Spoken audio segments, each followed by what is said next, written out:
সময় কিন্তু রয় না বসে চলছে অবিরল। করণীয় যা এক্ষুনি করো, भविष्य যদি पाओ सुफल। यदि हम भविष्य में सुफल पाना चाहते हैं, यदि हम अपने भविष्य को उज्जवल देखना चाहते हैं या अपने जीवन में एक सुखद मंजिल चाहते हैं, तो जो जो इम्पोर्टेंट कार्य है, सत्कर्म है, उन कर्मों को हम करते हैं। चाहे जीवन में जितनी भी तकलीफ़ें क्यों ना आए, उन तकलीफ़ों से डर के कभी भी कोई भी ऐसे रास्ते को चयन हम ना करें जिसकी वजह से हमको और ज़्यादा परेशानियों का सामना करना पड़े।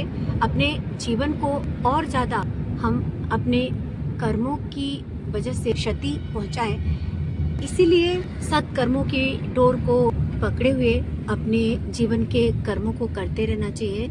हमेशा सत्कर्मों में डूबे रहना चाहिए। अब जीवन में परेशानियां तो आएंगी ही। जीवन नाम ही है सुख और दुख का। इसमें सुख और दुख धूप और छाँव की तरह आते रहेंगे। कभी धूप कभी छाँव जीवन में जिस तरह से आते हैं, उसी तरह से दुख और सुख आते हैं। तो कुछ सुख आए कुछ दुख आए तो उसमें हमें बहुत ज़्यादा प्रभावित नहीं होना है। किसी भी अवस्था में चाहे सुख हो, सुख की अवस्था में भी एक बैलेंस बना के चलना है और दुख की स्थिति में भी संयमित होके चलना है। हमारे जीवन का मेन उद्देश्य है सत्कर्मों के रास्ते पे निरंतर गति से चलना, अपने प्रभु जी के श्री चरणों को पकड़ के चलना।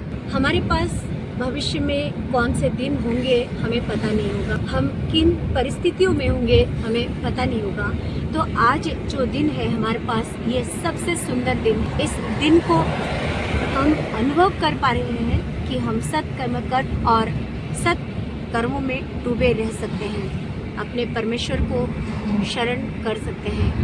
मनुष्य पानी में डूबे तो मृत्यु निश्चित है और मनुष्य यदि भक्ति में डूबे तो मुक्ति निश्चित है। इसलिए इन सभी चीज़ों को ध्यान में हम सभी को रखना पड़ेगा। अपने सत्कर्मों की डोर को अपने परमेश्वर के श्री चरणों से बांध के चलना पड़ेगा। अपने परमेश्वर को बहुत ध्यान से हमें रखना पड़ेगा। क्रमागति, निरंतरता और आत्मविश्वास के सहित अपने जीवन में कर्म करते रहना पड़ेगा। पुरुषोत्तम आशिंच खुन सब गुरुरी सार्थकता ताकि धोरले आशिना को गुरु त्यागेर घृणो कथा। पुरुषोत्तम आते ही इसीलिए हैं ताकि उस युग में जो जो प्रॉब्लम्स हैं उन प्रॉब्लम्स का समाधान हो सके, और इसीलिए पुरुषोत्तम की शरणापन हम सभी को लेनी चाहिए। पुरुषोत्तम के शरणापन हम सभी को होना चाहिए। परंतु कुछ लोगों का ये मानना होता है कि हमने पूर्व गुरुओं को पकड़े हुए हैं, अर्थात हम पूर्व से ही दीक्षित हैं और अभी वर्तमान पुरुषोत्तम की शरणापन हमें क्यों लेनी पड़ेगी। तो कहना ये चाहूँगी कि युग पुरुषोत्तम जब आते हैं, उस युग की जो समस्याएं होती हैं उन समस्याओं के समाधान के लिए आते हैं। तो इसीलिए ही पुरुषोत्तम की शरणापन हम सभी को होना चाहिए। उनको धरने से हम किसी भी सूरत में अपने वर्तमान गुरु या पूर्व गुरुओं के प्रति कोई अश्रद्धा या उनको त्याग नहीं करते हैं किसी भी सूरत में, बल्कि उनको और भी अच्छी तरह से धर के रखते हैं कि पानी में डूबने से मृत्यु निश्चित है और भक्ति में डूबने से मुक्ति निश्चित है।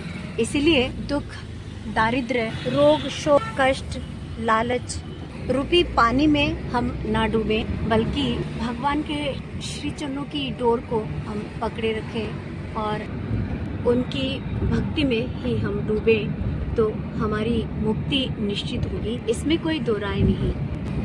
प्रभु श्री चरणों की डोर को थामे हुए जीवन की जो यात्रा है उसको हमें सही गति से चलते रहना पड़ेगा, निरंतर गति से चलते रहना पड़ेगा।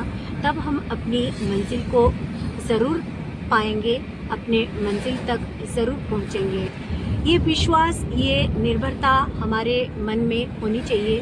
प्रभु श्री चरणों के ऊपर एक विश्वास हम सभी का होना चाहिए, क्योंकि विश्वास यदि जीवन में न हो तो किसी भी तरह से हम अपने जीवन में कोई सिद्धि प्राप्त नहीं कर सकते, किसी भी मंजिल तक हम नहीं पहुंच सकते।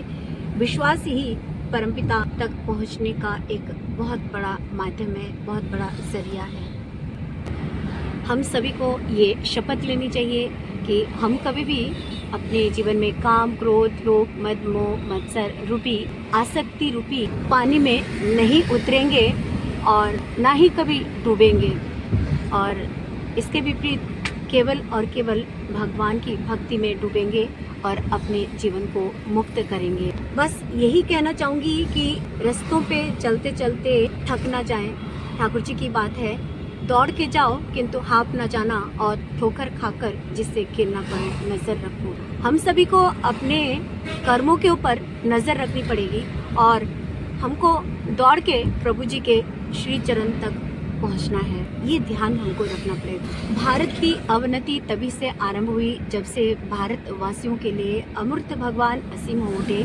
ऋषियों को छोड़कर ऋषिवाद की उपासना आरंभ हुई। भारत यदि भविष्य कल्याण को आवाहन करना चाहते हो तो जगत के पूर्व गुरुओं के प्रति श्रद्धा संपन्न हो और अपने वर्तमान गुरु व भगवान के श्री चरणों में आसक्त हो। बस एक लक्ष्य में सुंदर तरीके से हमें चलना पड़ेगा, बस एक सुंदर गति से हमको चलते रहना पड़ेगा और कभी भी घबराना नहीं है। किसी भी मुश्किल में आके अपने रास्ते से भटकना नहीं है और किसी और जगह नहीं जाना है। इष्टि चलन थाके यदि रुकबे ना तो दुर्गति, दुर्गति सब दुर्ग होए आनबे ही जय उन्नति। यदि हम इष्ट के प्रति सही चलन रखें तो हमारे जीवन में जो भी दुर्गतियाँ आने वाली थी वो समाप्त हो जाएंगी और प्रभु जी हमारा रास्ता एकदम क्लियर करके रखेंगे, साफ सुथरा करके रखेंगे। हमारे जीवन की जो एक गति होगी वो सुंदर और ऊंचाइयों की ओर होती जाएंगी।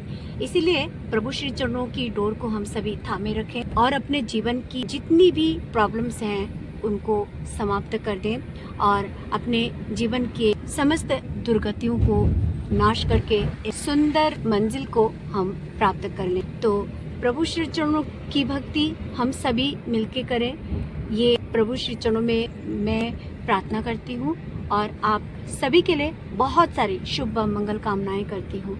आप सभी का जीवन सुंदर, स्वस्थ, उन्नत और आनंदित बने रहे। इन्हीं प्रार्थनाओं सहित आज अभी आप सभी से विदा लेती हूँ। आप सभी हमेशा खुशहाल रहें। आप सभी को प्रणाम। जय गुरु, वंदे पुरुषोत्तम।